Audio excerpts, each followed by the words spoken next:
नमस्कार बंधुरा chef Shravani daily blog channel पक्ष থেকে সবাইকে স্বাগত জানিয়ে আজ আপনাদের সাথে শেয়ার করতে চলেছি মেটে আলু দিয়ে মাছের ঝোল। আপনারা প্রথম থেকে পুরো ভিডিওটা শেষ পর্যন্ত দেখতে থাকুন।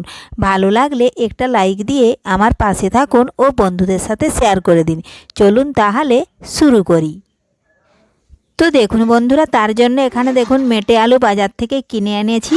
এই দেখুন এটা এখন কেটে নেব। তো এটা মাছ দিয়েও হয়, মাংস দিয়েও হয়, আবার শুধু আলুটা মাংস মাছের মতন কষে রান্না করলেও সেটাও দারুণ হয়।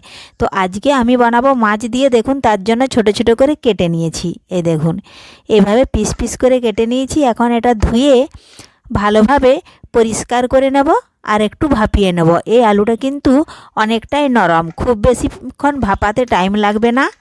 এজন্য আমি দেখুন ভালোভাবে ধুয়ে নিচ্ছি।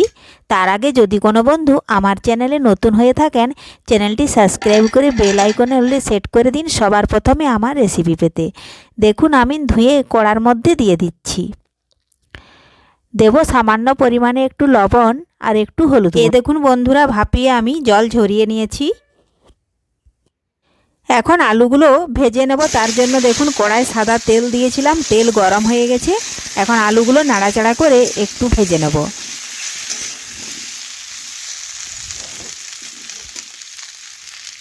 রেসিপিটা বানানো খুবই সহজ, একবার আপনারাও বাড়িতে এইভাবে মেটে আলু দিয়ে মাছের ঝোল বানিয়ে দেখুন, খেতে হবে দারুণ। তো দেখুন বন্ধুরা ভাজা হয়ে গেছে, তুলে নিয়েছি। এখন ওই কড়ার মধ্যে আবারও তেল দিয়ে মাছগুলো আমি ভেজে নেব।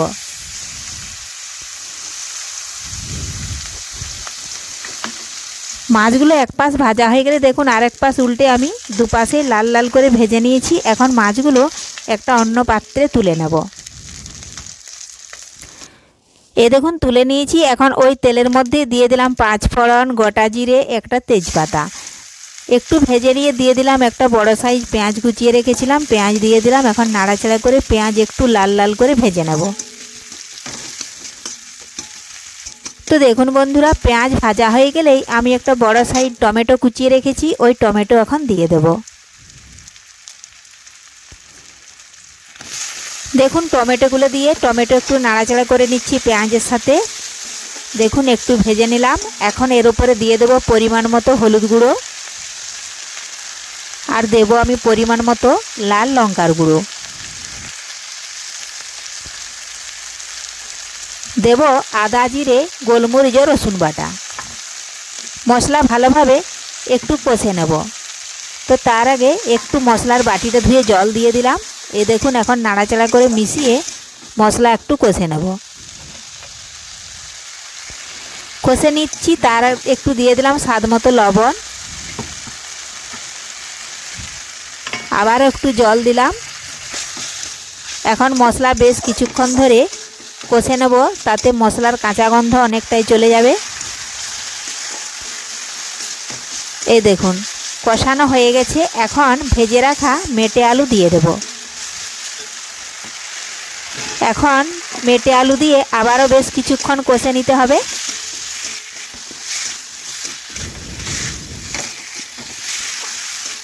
দেখুন আলুগুলো ভাপিয়ে ভেজে রেখেছিলাম বলে আলুগুলো ভেঙে যাওয়ার আর কোনো সুযোগ পাচ্ছে না।